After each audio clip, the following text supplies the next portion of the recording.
দুর্গোৎসবে মানবিক মুখ বৃদ্ধাশ্রমের প্রবীণদের নিয়ে পুজো পরিক্রমায় মেদিনীপুর SB11 ফুটবল দল। সাদোৎসব শুধু আলো সাজের আর ভক্তি উৎসব নয়, এই উৎসব হলো ভালোবাসা ও মানবিকতারও। তারই এক উজ্জ্বল দৃষ্টান্ত স্থাপন করলো মেদিনীপুরে SB11 ফুটবল দল। প্রতি বছর নেই এবছরও দুর্গোৎসব উপলক্ষে তারা এক অনন্য উদ্যোগ গ্রহণ করেছে। মহাষষ্ঠীতে মেদিনীপুর পৌরসভা পরিচালিত বৃদ্ধাশ্রমের প্রবীণ বাসিন্দাদের নিয়ে শহরে উল্লেখযোগ্য পূজা মণ্ডপে ঘোরার ব্যবস্থা করেছে তারা। সোমবার সকালে ফুটবল দলের সদস্যরা নিজেরা এসে বলে ভালো বৃদ্ধাশ্রম লাগছে। থেকে দাউ ঠাকমাদের গাড়িতে করে নিয়ে যান শহরের নামী দুর্গাপূজা মণ্ডপে। প্রবীণদের মুখে খুশির ছাপ, চোখে ছিল কৃতজ্ঞতার আলো। ফুটবল দলের কর্ণধার তথা শহরের অন্যতম সমাজসেবী আবির আউরওয়াজ জানান, আমরা শুধু খেলার মাঠে নয়, সমাজের জন্য কিছু করতে চাই। এই মানুষগুলো একসময় আমাদের সমাজ গড়েছেন, আজ তাদের একটু আনন্দ দেওয়াই আমাদের প্রাপ্তি। পুজো পরিক্রমা শেষে প্রবীণদের নিজেদের সাধ্যমতো খাওয়ানোর ব্যবস্থা করা হয়। এই দিনে এই মানবিক কর্মসূচির প্রশংসা করছেন মেদিনীপুর পৌরসভার কর্মকর্তারাও। দেখতে থাকুন বিপ্লবী সংবাদ দর্পণ ডিজিটাল মিডিয়া পেজ।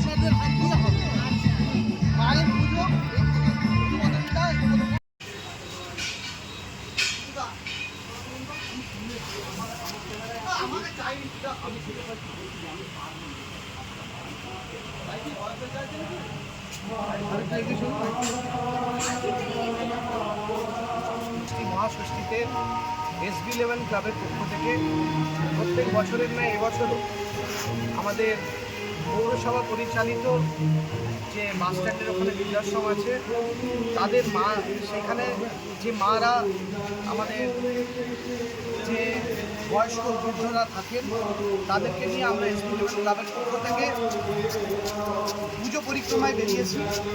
আমাদের উদ্দেশ্য এই পুজোতে প্রত্যেকের মুখে হাসি ফোটানো। দুর্গাপুজো মানে মাতৃশক্তির পুজো করা, মাতৃ আরাধনা করা, শক্তির পুজো করা।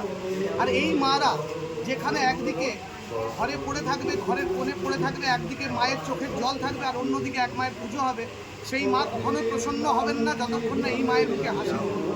তাই প্রত্যেকটি মানুষের কাছে আবেদন করব, দয়া করে ছোটোবেলায় আপনাদের ভুল ভ্রান্তিকে যেমন ক্ষমা করে দিয়ে মারা আগলে রেখেছিল, আপনারাও আপনাদের মাদেরকে, পিতাদেরকে আগলে রাখুন, ভালোবাসুন, যাতে আগামী দিনে এই সব বৃদ্ধাশ্রম না থাকে, প্রত্যেক মারা তাদের ছেলে মেয়েদের কাছে সুরক্ষিত থাকে।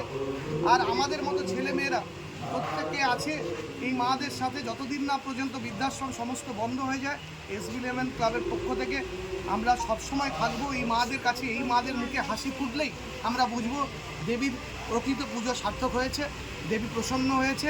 আগামী দিনে ইনাদের আশীর্বাদ সঙ্গে করে নিয়ে আমাদের এই SB11-এর পথ চলা এরকমই থাকবে। এই উদ্যোগ একদিনের নয়, এই উদ্যোগ বছরের পর বছর চলবে, যতক্ষণ না পর্যন্ত একটাও বৃদ্ধাশ্রম আর থাকে না, যতক্ষণ না পর্যন্ত একটাও অনাথ আশ্রম না থাকে না, ততক্ষণ আমরা এই লড়াই লড়ব। এই মাদের মুখে হাসি ফোটাবার জন্য প্রচেষ্টা করব। মারা আজকে আমাদের দেওয়া শাড়ি পরে আমাদের সাথে বেরিয়েছে, আজকে তারা খুশি। এই খুশিতেই আমাদের পুজো ভালো করে শুরু হবে, পুরো ভালো করে কাটবে, এটাই কামনা করব। প্রত্যেকে ভালো থাকবেন, পুজো ভালো করে কাটাবো।